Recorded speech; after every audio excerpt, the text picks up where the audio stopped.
Mesdames, Messieurs, chers collègues, chers amis, chers étudiants, soyez les bienvenus à l'Université d'Orléans et à la Faculté de droit, d'économie et de gestion en particulier. Alors, en tant que directeur adjoint du Centre de recherche juridique Potier, il me revient de vous dire quelques mots d'accueil, ce que je fais avec grand plaisir pour bien des raisons et deux en particulier que je voudrais développer, enfin une très rapidement, vous allez comprendre. Alors la première de ces raisons, elle est très personnelle, et c'est celle sur laquelle je ne vais pas m'étendre en particulier. Tout simplement, je voudrais dire ma joie de voir ce projet de colloque aboutir, en ce qu'il a été porté par deux collègues et amis qui me sont très chers, Cyril Synthèse et Aymeric Nicolas, que je tiens vraiment à remercier et à féliciter pour l'organisation scientifique et matérielle de ces deux journées qui s'annoncent en effet passionnantes. La seconde raison, et là je serai un peu plus long, tient à l'importance de ce colloque et du projet aussi dans lequel il s'inscrit pour le Centre de recherche juridique Potier. Ce laboratoire regroupe une petite centaine de chercheurs, si on fait un recensement très exhaustif, et parmi ces chercheurs, des privatistes, des publicistes, des historiens du droit, et puis aussi quelques gestionnaires et sociologues. Et tous travaillent autour de thématiques fortes, ancrées dans la réalité contemporaine du droit. Alors la recherche y est actuellement structurée autour de trois thèmes principaux, dont l'un s'intitule Mutation des sources du droit, des normes et de la normativité. C'est une thématique qui porte aujourd'hui le laboratoire et qui fédère un grand nombre de ses membres, chacun évidemment avec son regard personnel sur le droit et sur la normativité. Et pour autant, au-delà de cette diversité, s'il existe ce que certains collègues en France et à l'étranger appellent parfois une école d'Orléans, eh bien c'est en raison de l'existence de travaux individuels et collectifs qui, ensemble, dans un même mouvement, questionnent de manière nouvelle la normativité juridique et plus largement la normativité contemporaine. Et je crois qu'il est important de souligner à ce stade que ces travaux sont avant tout des travaux de juristes, mais qu'ils conduisent inéluctablement, nécessairement, à élargir le champ des investigations à d'autres systèmes normatifs que le droit. Alors je voudrais prendre deux exemples, ce qui est évidemment un peu réducteur et ne rend pas compte de la richesse des travaux individuels et collectifs menés au sein du laboratoire. Mais deux exemples tout de même. Le premier, c'est celui de l'ouvrage collectif dirigé par Catherine Thibierge sur le concept de force normative. Celui-ci non seulement invite les juristes à penser au-delà et par-delà la force obligatoire, mais encore il offre des outils précieux à tout chercheur qui s'interroge sur la création et la force des normes, c'est-à-dire sur ce qui fait la norme, sur ce qui fait sa force de guide ou de modèle pour ses destinataires immédiats ou plus lointains.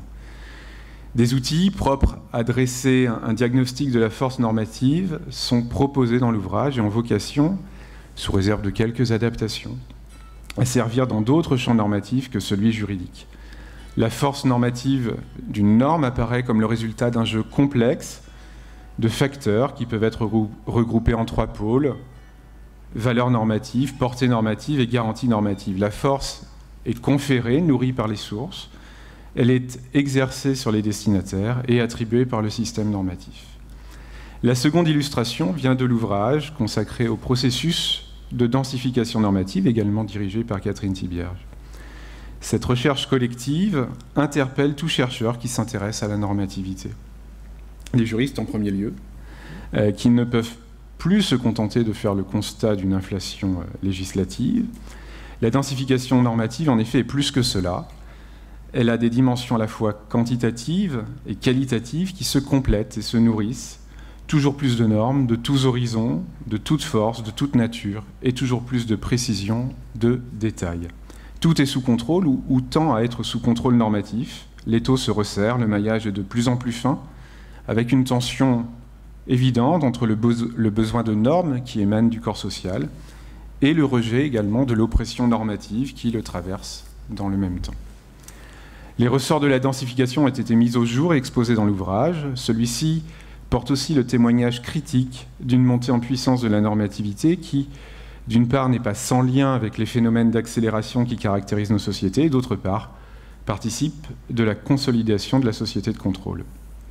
Le processus de densification invite alors à la réflexion en ce qu'il conduit à ce que la société et les individus qui la composent sont étouffés par les normes, sans que celles-ci présentent toute la légitimité et les garde-fous traditionnellement attachés à la norme juridique, et en ce que le processus normateur s'emballe et semble inarrêtable.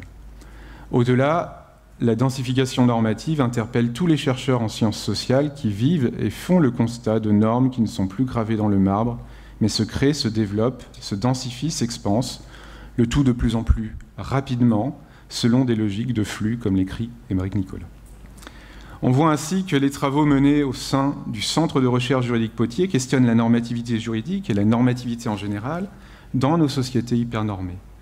Partant de regards de chercheurs en grande majorité juristes, ils s'ouvrent au-delà du droit et invitent à réfléchir en termes d'internormativité et également à mener des recherches de normativité comparée. La recherche collective actuelle menée sur la garantie normative s'inscrit dans le prolongement. Sans en déflorer les fruits, qui seront publiés fin 2019, disons que, de même que la force normative est autre chose et davantage que la force obligatoire, de même que la densification normative est autre chose que l'inflation législative et davantage que celle-ci, eh bien la garantie normative est autre chose et davantage que la sanction de la norme. Elle sollicite et convoque non seulement le droit, mais aussi d'autres systèmes normatifs, et elle permet de surcroît de réfléchir à ce qui fait, sinon la supériorité, du moins la spécificité de la norme juridique par rapport aux autres normes. Pluridisciplinarité, interdisciplinarité, transdisciplinarité sont ainsi convoquées. Dès lors, quoi de plus évident, quoi de plus nécessaire, quoi de plus complémentaire aussi que de poursuivre la recherche, en allant questionner le rapport à la norme d'intellectuels qui, pour n'être pas juristes, ont tout de même à voir avec le droit, avec son langage, avec ses fonctions, avec ses fins, avec son épistémologie.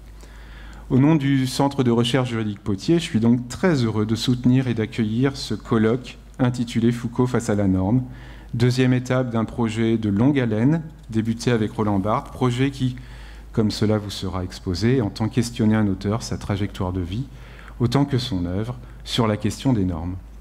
Ce colloque et la série dans laquelle il prend place constitue donc un événement important pour le Centre de recherche juridique Potier. Il s'inscrit parfaitement dans le projet de recherche qui est actuellement mené et contribue à vivifier les travaux de ce centre.